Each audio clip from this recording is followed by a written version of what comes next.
La confiance est le torrent qui te permettra de voguer où bon te semble.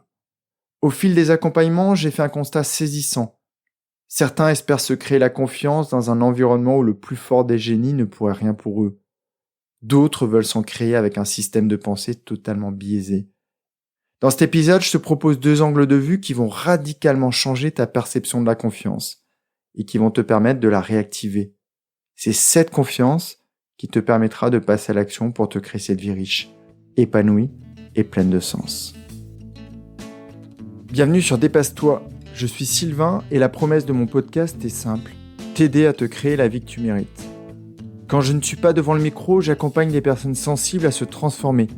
Et au fil des épisodes, je vais te partager les prises de conscience qu'elles ont eues et qui leur ont permis de s'épanouir. Tu vas comprendre entre autres comment mieux te connaître, avoir de belles relations, apaiser ton mental et trouver ta place, celle où tu te sentiras aimé et reconnu à ta juste valeur. Si tu veux profiter de tout ce que j'ai à t'offrir, abonne-toi à mon courrier privé sur sylvainviens.com. Installe-toi confortablement, je te souhaite une très belle écoute. Cette semaine, c'est le commentaire de Cédric que j'ai choisi, accompagné d'un 5 étoiles sur Apple Podcast.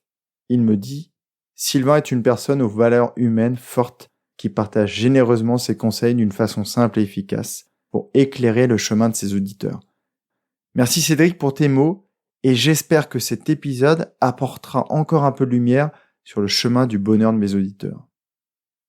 Revenons au sujet du jour, la confiance. J'ai envie de te faire un peu voyager dans cet épisode.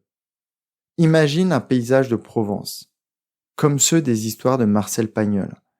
Devant toi, de petites fleurs violettes, avec une senteur très agréable, rangées comme des bataillons prêts à partir au combat. En arrière-plan, des collines, où l'on peut apercevoir des maisons taillées dans la pierre. Lors de l'enfance, une source coulait naturellement entre cette colline et ce champ de lavande. La confiance coulait à flot. Malheureusement, aujourd'hui, pour beaucoup d'adultes, le chenal est à sec ou pas suffisamment rempli. Je vois 2 raisons principales à ça. Soit cette source s'est tarie à cause des expériences de la vie, soit son environnement ne lui permet plus de couler librement.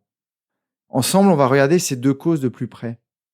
La première cause, la source s'est tarie. Cette confiance ne s'est jamais vraiment créée ou s'est effacée avec les années et les expériences de vie. Un papa ou une maman qui n'allait pas bien et qui n'ont pas prononcé les bonnes phrases. Tu feras plein de belles choses. Tu as tout pour réussir. Essaye et tu verras. Si ces phrases ont été dites par les parents, il est possible qu'un instituteur ou un professeur ait eu des mots très durs. Des phrases très critiques répétées suffisamment souvent avec pour conséquence de tarir cette source. Tu ne comprends rien. Tu n'arriveras jamais à rien. Tu n'es pas fait pour ça. C'est pas la peine d'essayer. Si le problème n'a pas été dans la maison ni dans la classe, le problème a pu se trouver sur la cour, pris à partie par un ou plusieurs élèves. Après tout ça, cette confiance a pu se perdre dans les bras de quelqu'un qui n'avait pas les mots justes, dans les équipes d'un manager qui n'avait rien compris à la manière d'accompagner ses équipes. Bref, il existe une multitude de moments qui ont pu assécher ta confiance. Une expérience de vie peut ressembler à une fonte de glace et faire exploser ton débit de confiance. Ou au contraire, peut ressembler à une canicule, comme celle que l'on a subie cet été et épuiser ta source. La deuxième cause de cet assèchement peut être l'environnement. Tu as beau être une belle personne, avec de superbes qualités, un sourire vrai et authentique, une bonté d'âme incroyable. Si tu es dans un environnement qui ne te convient pas, jamais ta confiance ne pourra se remettre à couler à flot. C'est comme si quelqu'un avait coulé une chape de béton sur ta source. C'est ce qu'il se passe quand tu es entouré de personnes qui ne te conviennent pas, ou avec qui tes relations sont malsaines. Si à chaque fois que tu fais quelque chose de bien à ton travail, par exemple, en animant une super réunion, où tes collègues sont super contents, ton manager est aux anges, tu es super fier de toi. Et quand tu racontes ça le soir à table avec ta famille, personne ne réagit. Pire, ton mari ou ta femme semble s'en moquer royalement. Dans ce cas-là, ta source ne coulera jamais à flot. Si à chaque fois que tu passes un super week-end avec tes enfants, avec ton mari ou ta femme, et que le lundi tu arrives dans une place professionnelle qui n'est pas la tienne, même résultat que précédemment. Tu commences à douter de toi, tu n'es plus naturel. Tu n'oses plus passer à l'action, tu ne donnes plus ton point de vue, et le soir, quand tu rentres, ta source est aussi sèche qu'une plante de maison que tu aurais laissée à l'abandon pendant des mois. Il y a donc des causes qui sont issues de toi, des croyances que tu as, qui se sont créées au fil de tes expériences, et d'autres causes, issues de l'environnement dans lequel tu vis.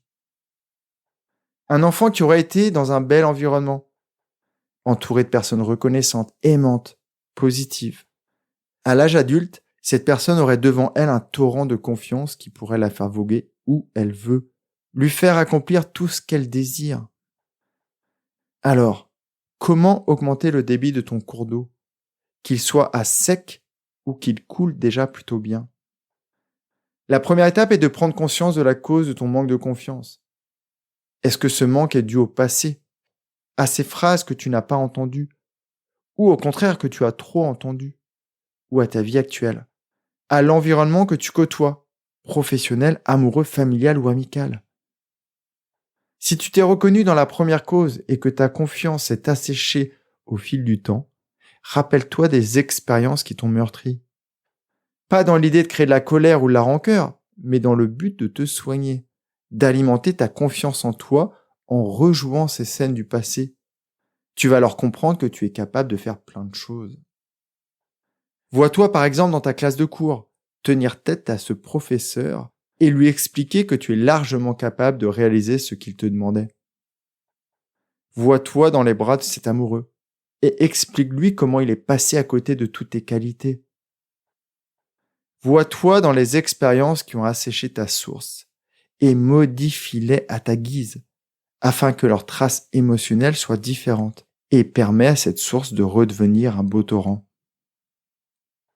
Si en revanche tu t'es reconnu dans la seconde cause et tu penses que c'est ton environnement qui te plombe, distingue quels sont les éléments de cet environnement qui contribuent à l'aridité de ta confiance. Est-ce l'environnement familial? Comment te sens-tu après un week-end en famille? Après une semaine en vacances avec tes parents ou beaux-parents? Est-ce ton environnement amical? Comment vis-tu les soirées avec tes amis? Es-tu toi-même avec eux? Oses-tu leur proposer tes idées? Est-ce ton environnement professionnel? Vas-tu la boule au ventre au travail ou ressens-tu une vraie envie et une vraie fierté à y aller? Es-tu en phase avec les valeurs que véhicule ton entreprise? La vie peut être super simple, mais pour ça, quelquefois, il faut prendre des décisions difficiles. Je pourrais te donner des dizaines d'exemples de personnes qui ont pris ces décisions difficiles et qui ont transformé leur environnement pour atteindre une vie pleine de confiance. Ça peut passer par mettre fin à une relation amoureuse. Je pense à une de mes clientes qui ne voyait plus le jour dans sa vie, car à chaque fois qu'elle construisait un château de cartes, son conjoint passait derrière et le démolissait d'un revers de main.